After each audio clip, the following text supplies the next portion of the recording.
Coronavirus, la pandemia. ¿Cuáles son los síntomas? ¿Cómo se transmite? ¿Qué puedo hacer para protegerme y prevenir la propagación de la enfermedad? Nuevo padecimiento que ha encendido las alarmas de los sistemas de salud.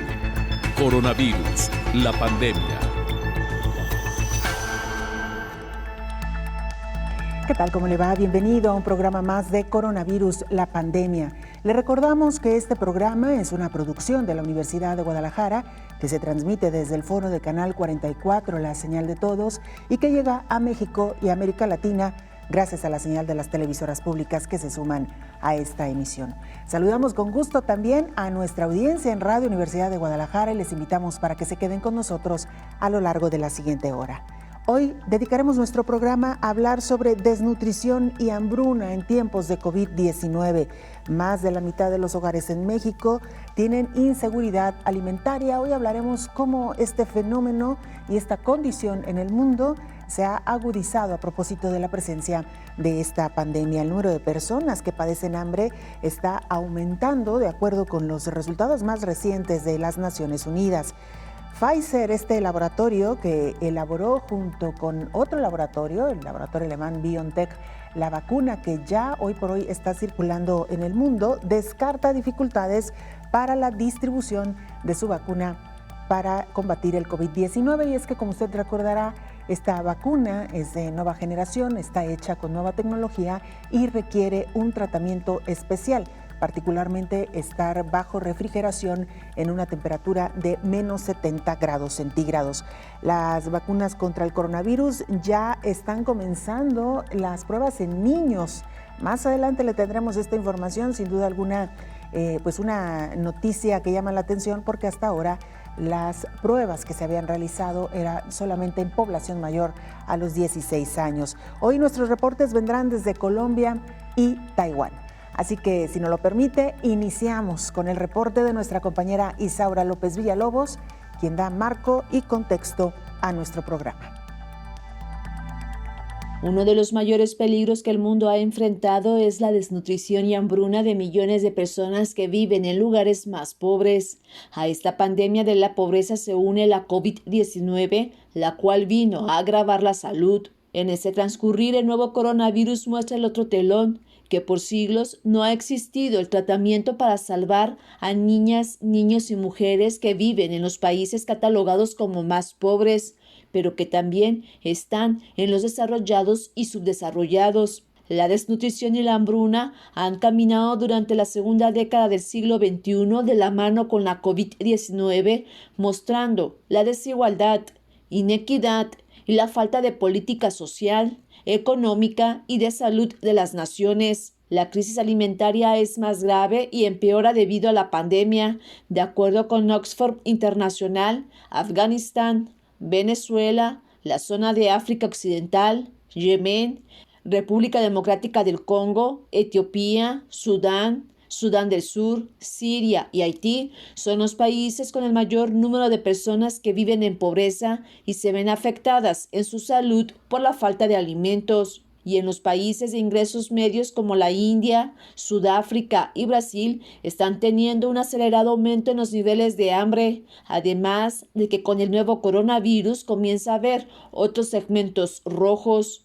Las Naciones Unidas advierte que más de 50 millones de personas en al menos 7 países más afectados se enfrentan a niveles de inseguridad alimentaria de severos a extremos, algunos de los cuales se acercan a condiciones similares a la hambruna. Con la COVID-19, el número de personas con desnutrición y en hambruna este año aumentará en un porcentaje devastador comparado con años pasados. Quienes podrían morir por falta de alimento que por el virus SARS-CoV-2, que ha matado a 1.660.000 personas en 12 meses. Informó Isaura López Villalobos. Nuestro compañero Roberto Castañares es corresponsal de la agencia EFE y nos presenta el más reciente informe de la Organización Mundial de la Salud. Hay que recordar que este organismo día con día actualiza las cifras respecto al número de casos y muertes por COVID-19. Roberto, te escuchamos. Adelante con la información. Hola, ¿qué tal? Buenos días, Belén. Buenos días a todo el auditorio de Canal 44. Todo indica que vamos a cerrar la semana, el domingo, por encima de los 74 millones de personas infectadas de COVID-19 desde el inicio de la pandemia. Siempre hablamos, hay que recordarlo, de casos comprobados con pruebas diagnósticas y contabilizados por la Organización Mundial de la Salud. De momento, este viernes ya sí estamos en los 73 millones. Y los fallecidos, también con las mismas confirmaciones médicas, son 1.650.000 personas en todo el mundo. Por países, Estados Unidos acaba de superar los 16 millones de casos y la India está próxima a llegar a los 10 millones. Siguen Brasil con 7 millones, Rusia y Francia, que se mueven ahora ambos en el entorno de los 2 millones y medio de infecciones. Y las navidades están ya aquí, con nosotros, en Europa y Norteamérica en pleno invierno, lo que dificulta más los encuentros familiares y sociales porque se hace complicado o en algunos países casi imposible tenerlos al aire libre. Teniendo esto en cuenta, la Organización Mundial de la Salud ha dado aviso de que lo más seguro desde un punto de vista sanitario es no visitar a otros familiares en las fiestas que están ya a punto de llegar y quedarse en casa, por mucho que eso llegue a dolernos a todos o a la mayoría. Y si por la razón que sea optamos por tener esos encuentros en lugares cerrados, la recomendación es que, por favor, no sean numerosos, que nos mantengamos con los cubrebocas puestos incluso estando en familia y tratemos de ventilar continuamente el espacio que compartamos. Es la forma de tratar de mantener a raya a este coronavirus. Reportó desde Europa Roberto Castañares para el programa Coronavirus, la pandemia. Muchas gracias, Roberto, por esta información. El número de casos en ascenso y el llamado de nueva cuenta por parte de la Organización Mundial de la Salud para que las fiestas navideñas y de Año Nuevo se lleven a cabo en la intimidad de los hogares, en familia, con aquellas personas con las que se ha convivido habitualmente y con ello tratar de frenar o de detener esta cadena de contagios que se ha desatado de nueva cuenta en varias ciudades de todo el mundo. Por cierto, en Europa rebasan ya las 500,000 muertes a causa de COVID-19. 7 días antes de Navidad, Europa reportó la pérdida acumulada de 506.964 personas a causa de la COVID-19. El portal de la Organización Mundial de la Salud ya contabiliza 22.9 millones de infecciones en la región. En los últimos 7 días, los países de la zona reportaron 1.7 millones de casos nuevos de COVID y 36.539 defunciones. Por la mañana de este jueves, la presidenta de la Comisión Europea, Ursula von der Leyen, informó en su cuenta de Twitter que el 26 de diciembre se enviarían las dosis de la vacuna a los países y que la vacunación comenzaría el 27, 28 y 29 de diciembre. Somos más fuertes unidos, dijo.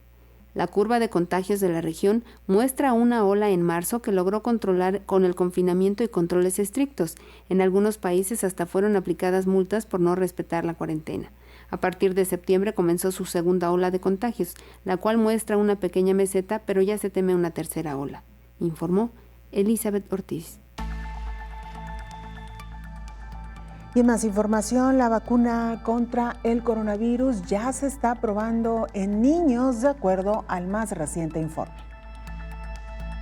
La vacuna de Pfizer, autorizada en Estados Unidos este mes, es para personas a partir de 16 años. En octubre comenzaron las pruebas con niños a partir de 12, que se espera tomen varios meses.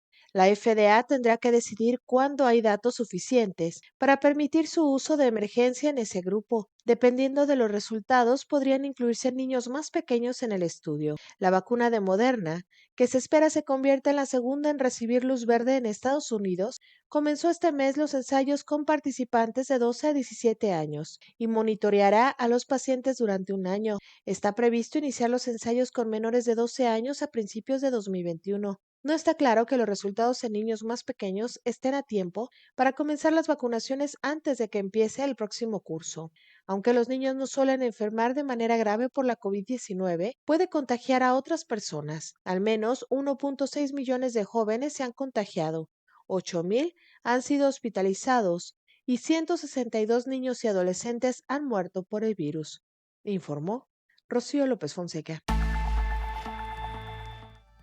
Ahí tiene usted esta información, sin duda alguna un dato interesante porque como bien nos lo reportaba nuestra compañera Rocío López Fonseca, las pruebas en fase 3, que es esta fase en la que se prueba una vacuna ya en humanos, se había seleccionado solamente grupos de arriba o por mayores de 16 años, dependiendo cada laboratorio hacía su protocolo, algunos a partir de los 16 años, otros a partir de los 18, pero bueno, prácticamente eran ya en adultos. Hoy se podrían estar realizando ya pruebas también en niños. Vamos a hacer una breve pausa. Le recordamos las formas de hacer contacto: @canal 44 TV, nuestra cuenta institucional en Twitter y Facebook. Nos puede mandar mensajes también a través de WhatsApp al 33 22 42 06 90. Una pausa, regresamos.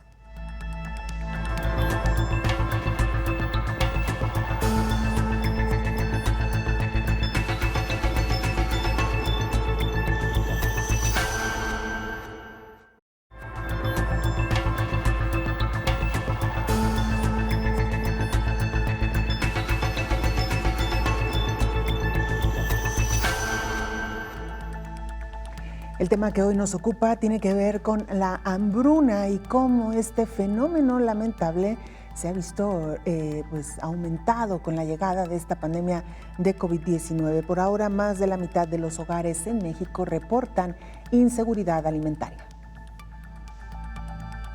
En México, más de la mitad de los hogares, que es el 55%, tiene algún grado de inseguridad alimentaria, es decir, la incapacidad de satisfacer sus necesidades mínimas durante un periodo prolongado. El Instituto Nacional de Salud Pública detalla que, según las últimas cifras disponibles, en las comunidades de menos de 100,000 habitantes, donde vive el 52% de la población más pobre del país, el 15% de niñas y niños menores de 5 años sufren desnutrición crónica. La desnutrición crónica es más prevalente en hogares pertenecientes a los grupos más vulnerables.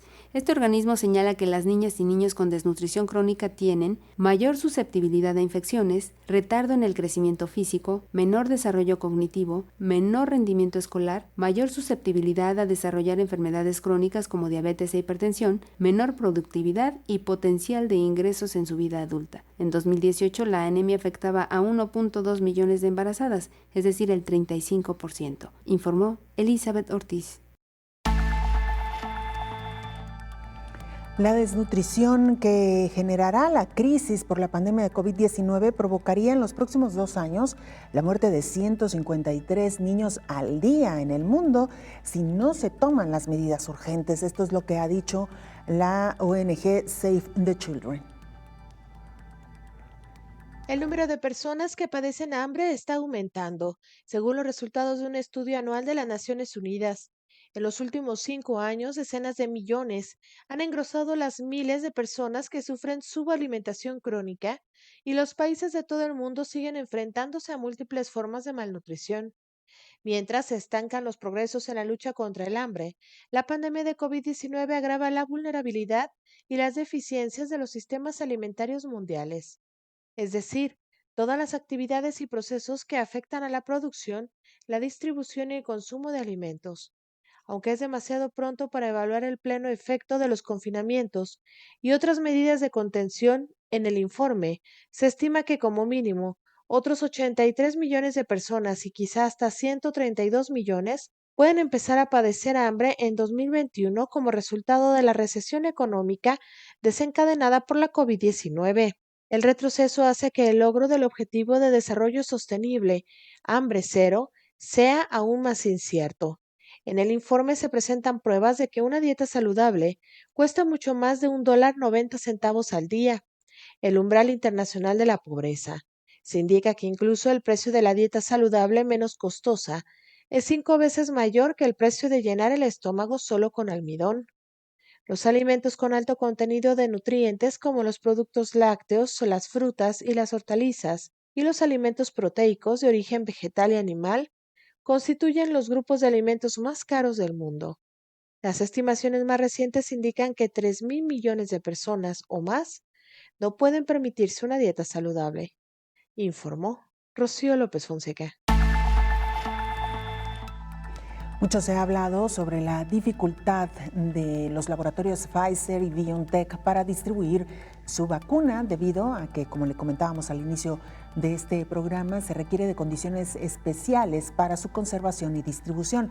Estamos hablando de ultra refrigeración, menos de 70 grados centígrados, lo que inicialmente suponía una red de refrigeración especial que los distintos países o los distintos gobiernos tendrían que instalar o acondicionar. Sin embargo, Pfizer ha dicho en las últimas horas que no hay ningún problema ni ninguna complicación para la conservación y distribución de su vacuna.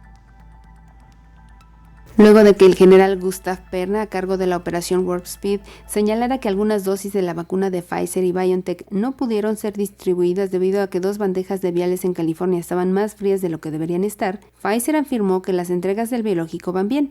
En un comunicado en su página web, Pfizer afirma que no tiene problemas de producción con la vacuna COVID-19 y que no hay envíos en espera o retrasados. Esta semana fueron enviados con éxito los 2.9 millones de dosis que el gobierno de los Estados Unidos pidió. Pfizer cuenta con millones de dosis más en almacén, pero por lo pronto no han recibido instrucciones de envío de dosis adicionales, señala el comunicado. La firma explicó que continuamente ha compartido información con la operación Warp Speed, todos los aspectos y capacidades de producción. Incluso los representantes del Warp Speed han visitado las instalaciones y recorrieron las líneas de producción. La compañía está fabricando y preparándose para lanzar millones de dosis cada día. Su capacidad consiste en administrar hasta 50 millones de dosis a nivel mundial y hasta 1.3 millones para 2021, informó Elizabeth Ortiz. Muchas gracias, Elizabeth, por esta información. Vamos a Colombia. Nuestra compañera Marta Rincón, periodista del canal TRO, nos presenta el siguiente informe. Marta, te saludamos y te escuchamos con gusto. Adelante con el reporte. Hola, ¿qué tal? Un saludo muy especial desde la ciudad de Bucaramanga. Me complace saludarlos a esta hora para presentarles un balance sobre la situación actual del COVID-19 en mi país. El último reporte por parte del Ministerio de Salud pues confirmó las siguientes cifras: 12.196 nuevos casos, 7.653 recuperados y 227 fallecidos. La cifra en el país asciende a más de 1.468.000 casos, de los cuales más de 80.000 casos en este momento son activos. Esta semana la situación se disparó sin duda en el departamento de Norte de Santander y su capital, la ciudad de Cúcuta, donde la ciudadanía no ha acatado las normas preventivas. Por supuesto, los médicos de esa región ya ven con preocupación el aumento de contagios críticos que tiene la ocupación de las UCI, que está por encima del 90%, y en algunas regiones como Pamplona, hace pocos días se declaró la alerta roja porque llegaron al 100% de ocupación. La petición que han hecho las autoridades de la salud es que se vuelva a hacer una cuarentena general en esa región del país.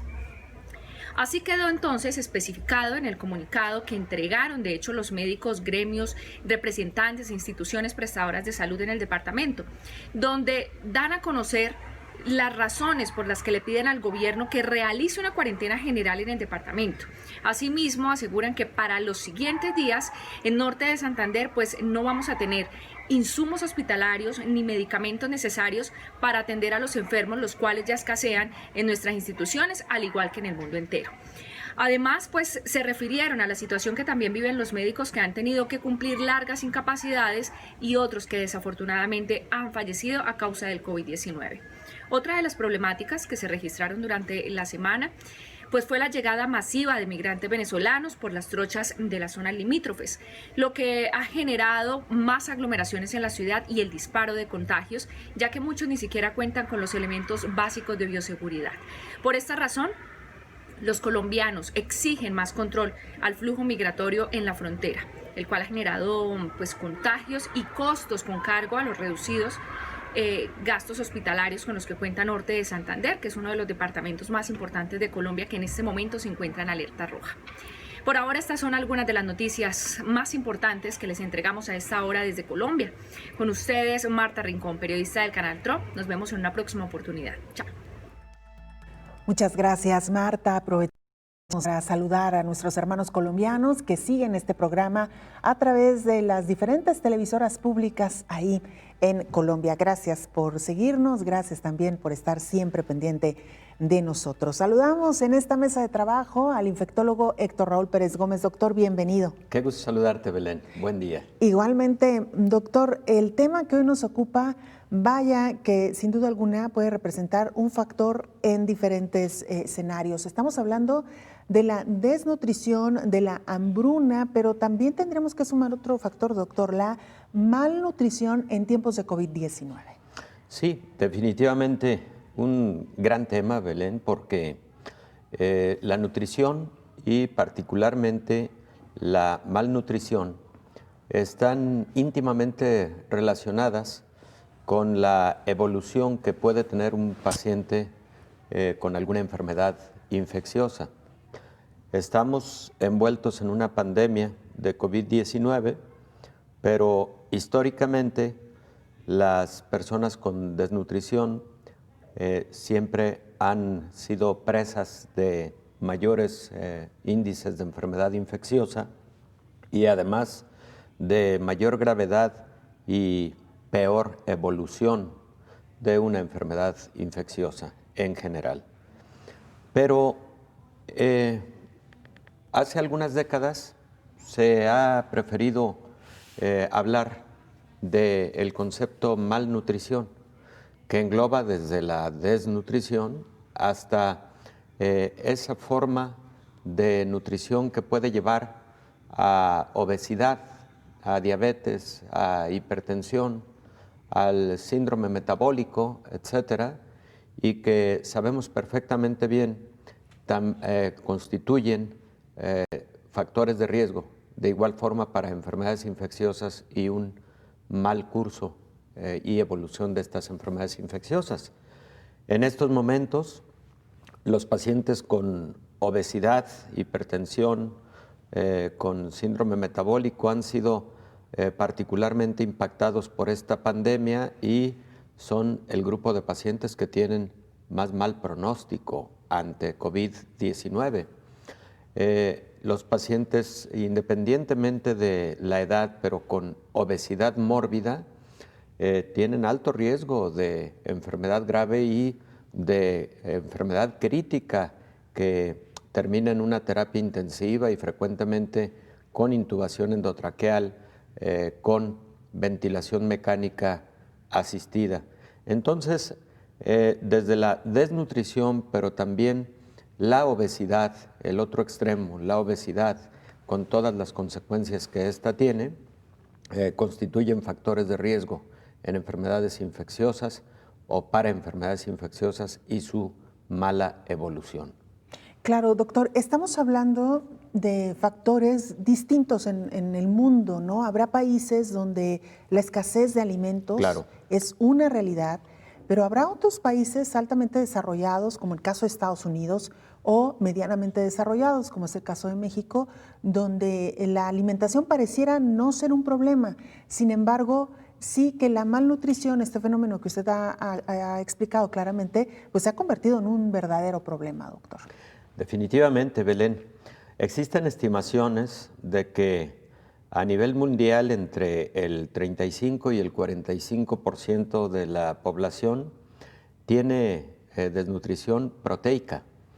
Aquí hay que decir que en particular cuando se habla de desnutrición proteica nos referimos a aquellos escenarios en donde aparentemente las personas comen, pero ¿qué comen?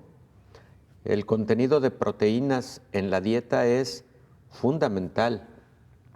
El aporte calórico más importante que tiene un organismo son los carbohidratos. La grasa, sí, pero la mayor parte de constituyentes corporales de calidad provienen de las proteínas o deben provenir de las proteínas y además el funcionamiento de muchos sistemas fisiológicos también dependen mucho de las proteínas. Entonces, casi siempre que se habla de calidad nutricia, se enfoca mucho la atención a la cantidad de proteínas y la calidad de proteínas que una persona ingiere en lo cotidiano. Hay personas en el mundo que predominantemente comen carbohidratos, grasa y una cantidad ínfima de proteínas, y eso definitivamente es malnutrición. Ahí sobrevienen trastornos, a propósito de lo que nos ocupa con COVID-19, inmunológicos, trastornos inmunológicos significativos. Son pacientes, personas que no tienen un buen desempeño en lo que conocemos como la inmunidad innata, y ahorita comento qué significa esto, y no tienen tampoco un buen desempeño en lo que corresponde a la inmunidad adquirida o especializada. Y en este sentido, la inmunidad innata es la que tenemos para defendernos de forma inmediata de cualquier patógeno, de cualquier agresor, ya sea un microorganismo o alguna partícula, aunque no sea un microorganismo vivo, que pueda afectar al ser humano. Y la inmunidad especializada es aquella en la que a partir de el contacto con un microorganismo, por ejemplo, y específicamente sus componentes antigénicos, se desarrolla para dejar una memoria inmunológica, tanto con anticuerpos como con células del sistema inmune, como es el caso de los macrófagos y sobre todo los linfocitos T y los linfocitos B, que se encargan los primeros de ellos de la inmunidad celular y los segundos de producir anticuerpos. Entonces, Belén, en todos estos procesos de la inmunidad, los sustratos que provienen de nuestra alimentación tienen actividad fundamental. Unos de ellos son las mismas proteínas, pero también hay microsustratos como el caso de vitamina C, como el caso de vitamina D o como el caso de zinc, de lo que hemos hablado frecuentemente en esta mesa a propósito del COVID, que no es exclusivo para COVID, pero que son microsustratos o micronutrientes, sustratos importantes para la actividad y el desempeño de este sistema inmune. Sin duda alguna, doctor. Vamos a hacer una pausa, pero regresamos precisamente para hablar de la importancia de una alimentación sana, no solamente en tiempos de COVID. COVID nos ha recordado y demostrado de una manera muy contundente la importancia de la buena nutrición y también, bueno, doctor, repasar aquellos países donde en tiempos habituales la escasez de alimentos es un verdadero problema y que ahora con la llegada de COVID-19 se ha recrudecido. Con esto claro y mucho que más, sí, Belén, regresamos con todo gusto. Después de la pausa, @Canal 44 TV, nuestra cuenta institucional en Twitter y Facebook. Nos puede mandar mensajes también a través de WhatsApp al 33 22 42 06 90. Regresamos.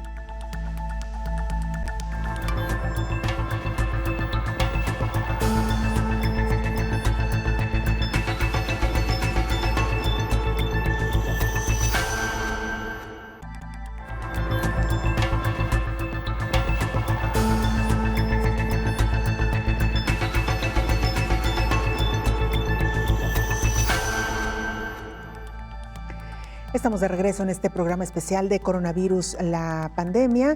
Y bueno, pues le hemos venido comentando también lo que ha sucedido con los contagios en el mundo, pero en la esfera política, donde estos casos pues son mucho más publicitados. Nos referimos al presidente de Francia, quien dio positivo por COVID-19. Otros líderes europeos se han puesto bajo cuarentena tras haberse reunido con el mandatario.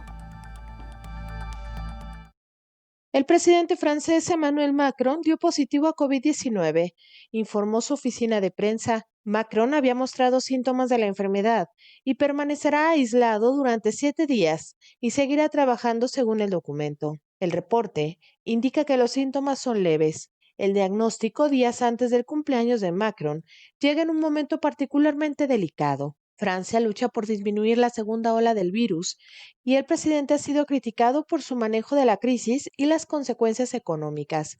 La esposa del mandatario, Brigitte Macron, no tiene síntomas y dio negativo el 15 de diciembre. Mientras Europa busca salir de una segunda ola, las autoridades de la Unión Europea están presionando para que la vacuna contra la COVID-19 de Pfizer y BioNTech esté aprobada, para comenzar una campaña de inmunización en todo el continente justo después de Navidad. Macron es el tercer líder de una nación del grupo de los 7 en contraer el virus, después del presidente de Estados Unidos, Donald Trump, y del primer ministro del Reino Unido, Boris Johnson, informó Rocío López Fonseca. Gracias a nuestra compañera Rocío López Fonseca. Continuamos con la charla este día con el infectólogo Héctor Raúl Pérez Gómez. Doctor, antes de irnos a la pausa, pues hablábamos de estos distintos fenómenos que se han presentado en el mundo respecto a la alimentación. Lo decíamos ya, países con una real escasez de alimentos, otros países con una quizá abundancia de alimentos, pero no necesariamente alimentos sanos. Y me gustó mucho esta explicación que usted hacía, doctor, sobre la importancia de los alimentos en el organismo, cómo actúan cada uno de ellos en el cuerpo, y destacaba usted particularmente la importancia del consumo de las proteínas, que regularmente es lo que se deja un poco de lado. No sé si tiene que ver con el gusto de las personas o con este hábito que generamos desde los primeros años de vida, doctor. Regularmente los niños son un poco reacios a comer carne, pescado, pollo, y los padres quizá no somos tan insistentes con la importancia de este alimento, doctor. Sí, efectivamente, Belén. En algunos países, bueno, lamentablemente la escasez de alimentos obliga a un mayor consumo de carbohidratos y de grasas de mala calidad. Pero en otros, efectivamente, o entre la dinámica social que se vive y que frecuentemente obliga a las familias, por ejemplo, al consumo de alimentos o comidas rápidas, que en ocasiones también tienen altos contenidos de grasa y de carbohidratos, y que por esa dinámica en que a veces los padres, la madre de familia, etcétera, no preparan todos los días en el hogar, pues eso puede conducir también a malnutrición. Y bueno, sabemos también que desde el punto de vista filogenético, el ser humano tiene mucha predilección, por ejemplo, por carbohidratos, en la modalidad de dulces, de golosinas, de pasteles, de todo esto, que, por cierto, genera adicción. Los carbohidratos generan adicción, particularmente el dulce genera adicción. ¿Y qué decir de la grasa? La grasa proporciona 9 kilocalorías por cada gramo, digamos que es el nutriente que aporta más calorías por gramo. Pero sabemos que la mayor parte de estas grasas van a generar un trastorno a mediano y largo plazo con la formación de ateromas en los vasos sanguíneos, por supuesto con la generación de tejido adiposo, que este tejido adiposo genera lo que se llama resistencia a la insulina y que puede llevar, por ejemplo, a diabetes, incluso en personas jóvenes que tienen obesidad. Entonces, suele ocurrir que aún en países en donde los ingresos económicos bien podrían ayudar a que el consumo de proteínas fuera mejor, sin embargo, otros aspectos culturales, otros asuntos de dinámica social, laboral, etcétera, propicia mucho el consumo de nutrientes que no son de suficiente calidad. Claro, doctor, y menciona usted un aspecto importante, el aspecto cultural. Claro. Hemos conocido a lo largo de mucho tiempo cómo los asiáticos, por ejemplo, son mucho más afines al consumo de pescado y es un consumo mucho más alto que en otras regiones del país. O la llamada dieta mediterránea, doctor, claro. En Europa, que también ha sido ampliamente difundida la presencia de estas grasas buenas que han ayudado también a registrar índices de longevidad mucho más altos en toda esta región. En el caso, como bien lo decía, de los países muy fríos, donde se aprecia o se favorece mucho más el consumo del carbohidrato, precisamente la papa, que ha sido como, digamos, la base de la alimentación de estos países.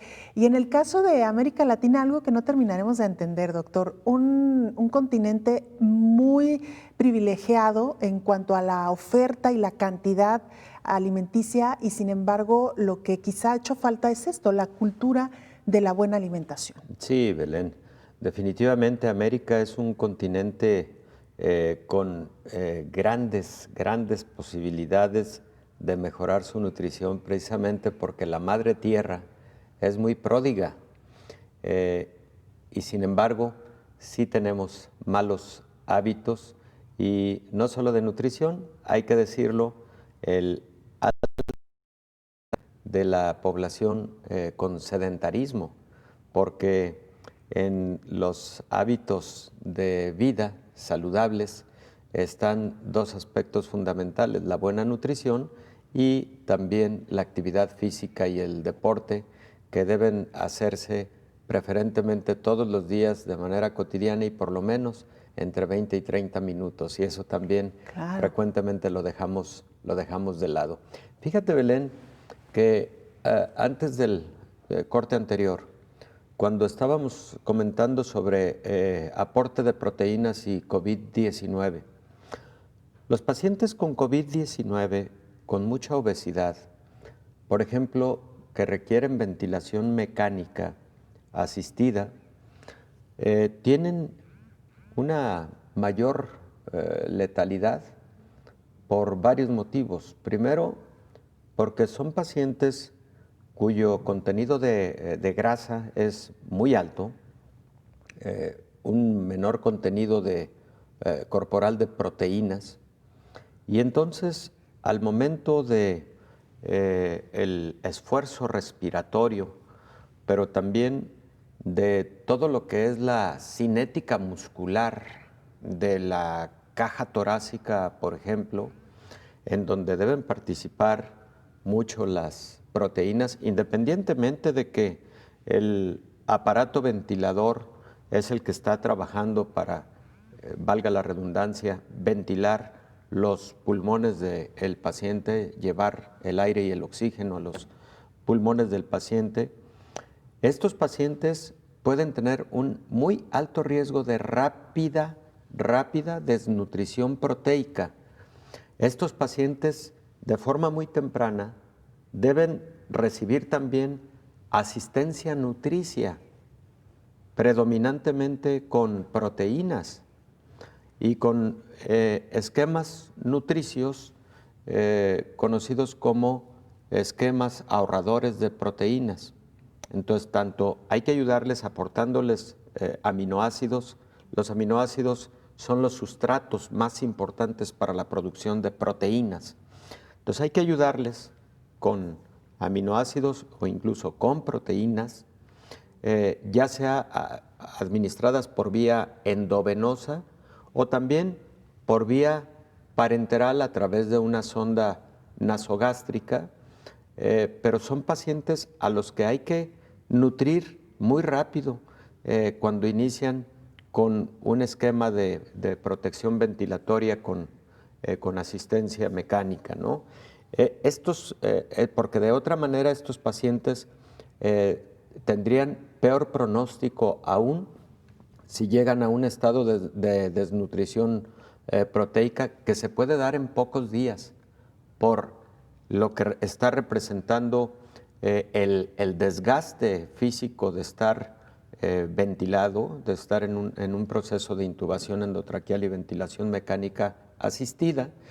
y además porque el proceso inflamatorio sistémico que están sufriendo estos pacientes también puede llevar a una rápida desnutrición.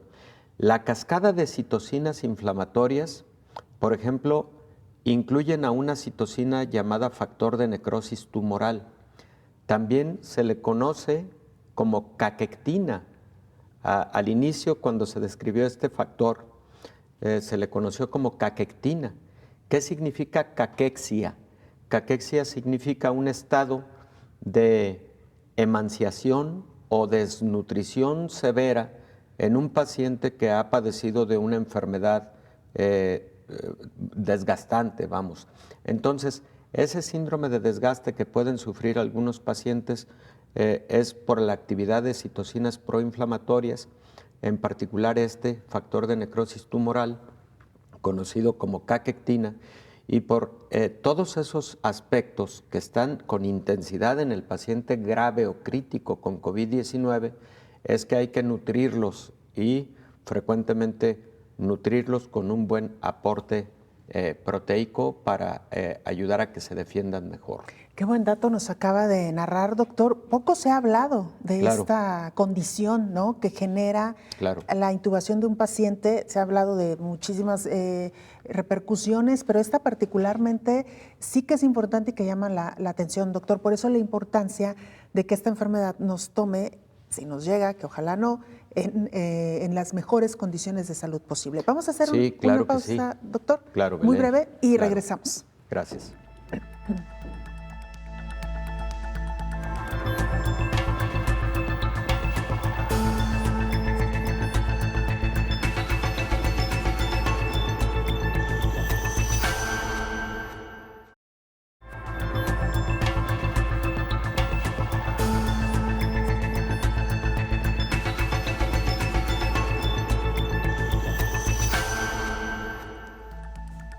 Estamos de regreso en este programa especial de coronavirus, la pandemia, doctor, y prácticamente para concluir, hacer una conclusión en torno al tema que hoy nos ocupa. En la pausa yo le preguntaba cuáles son las repercusiones si tenemos a dos pacientes, uno malnutrido y uno desnutrido. ¿Cuál sería el impacto de la enfermedad en estos dos escenarios de COVID-19? Bueno, las casuísticas reportadas en la literatura científica mundial enfocan mucho la atención a el porcentaje de pacientes que han muerto y sus factores de riesgo, y definitivamente, Belén, es la malnutrición en la modalidad de obesidad y todas sus consecuencias. Casuística que revisemos nos va a mostrar que por lo menos en el 30% de los fallecimientos por COVID-19 existió alguna de estas enfermedades a las que hicimos referencia: obesidad, diabetes, hipertensión y otras formas de enfermedad cardiovascular, enfermedad pulmonar obstructiva crónica, o la combinación de varias de ellas, porque frecuentemente al paciente obeso o muy obeso que tenemos, por ejemplo, con intubación mecánica, lo tenemos también con diabetes y con hipertensión arterial. Son pacientes que tienen patologías conjuntas. Y por otro lado, Belén, recuerdo poco en la literatura internacional que en específico aborde qué ocurre, por ejemplo, con pacientes con desnutrición, se llama calórico-proteica, que es esa desnutrición que vemos en países de muy, muy bajos ingresos, en donde las condiciones físicas son muy lamentables, sobre todo de población infantil, en donde notoriamente esa desnutrición calórico-proteica ha llevado a una caquexia, a un desgaste físico a veces indescriptible, ¿no?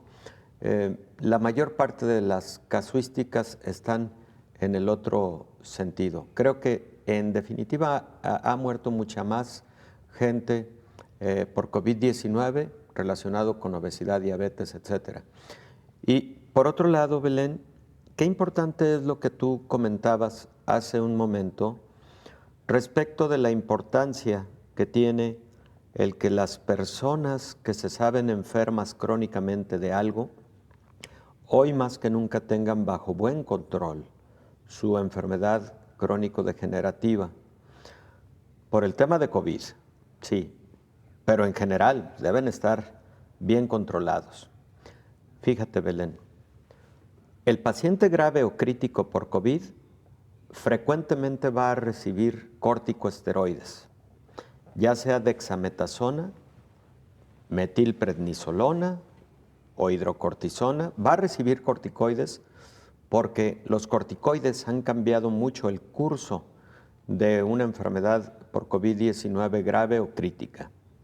Bueno, pues estos pacientes que reciben corticosteroides, cualquiera de ellos, y tienen diabetes, los corticosteroides elevan los niveles de glucosa. Los corticosteroides elevan los niveles de presión arterial. Entonces, en esos pacientes con diabetes descompensados, el uso de corticosteroides los puede descompensar más. Por supuesto que son pacientes que es preferible hospitalizarlos para mantener bajo buen control sus niveles de glucosa, frecuentemente con insulina o con insulina administrada por vía subcutánea o incluso en infusiones intravenosas. Bueno, pues ahí está un ejemplo muy palpable de la importancia que es tener bien controlada tu glucosa, tu hipertensión, etcétera, ante la llegada de un cuadro de COVID-19.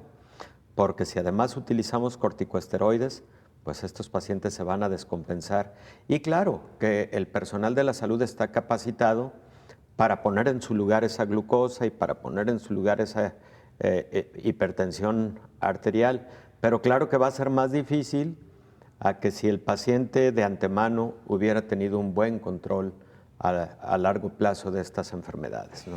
Así es, doctor. Podríamos decir que hoy por hoy hay más muertes por enfermedades vinculadas a una malnutrición que por desnutrición. Recordemos que en algunas décadas, doctor, el planeta estuvo muy enfocado a la desnutrición y a las muertes por desnutrición. Incluso hubo campañas y apoyos solidarios o apoyos para estos países que tenían un alto número de muertes por desnutrición y particularmente entre la población infantil, como ya lo ha descrito.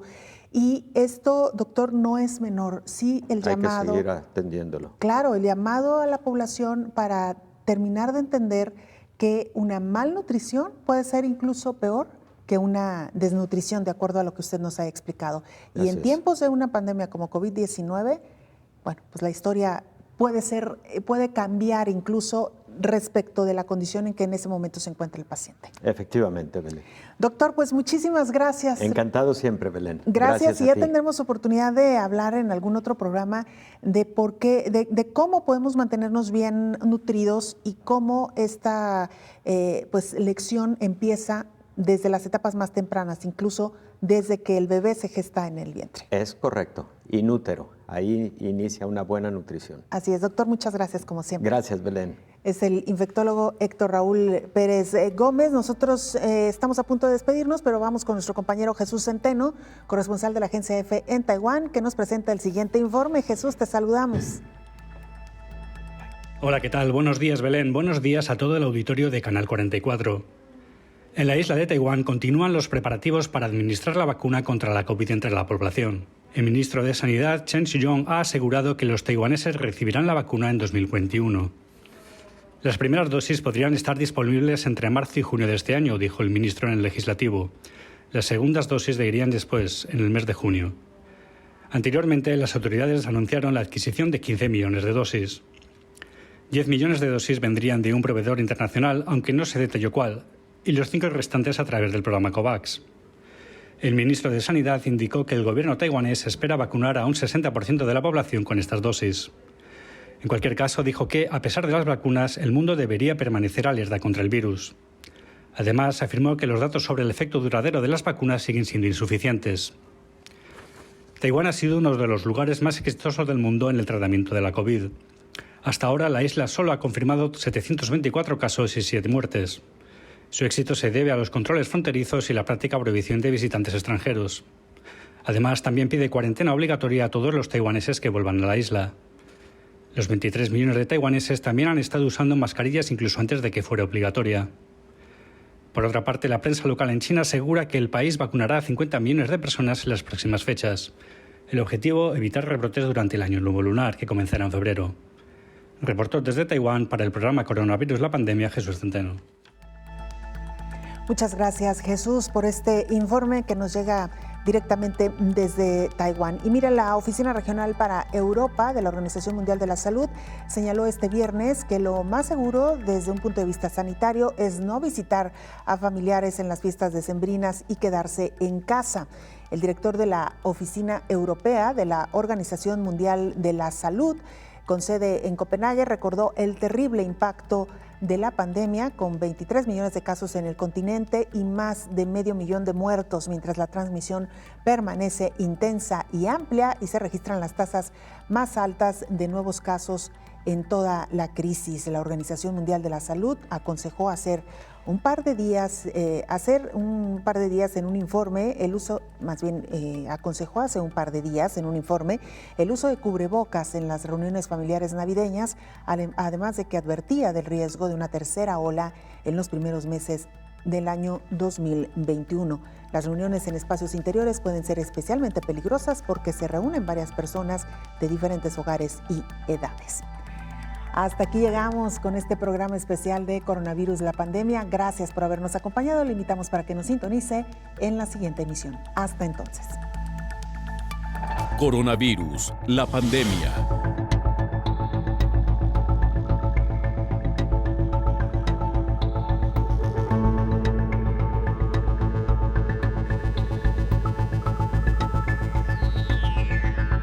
Coronavirus, la Pandemia.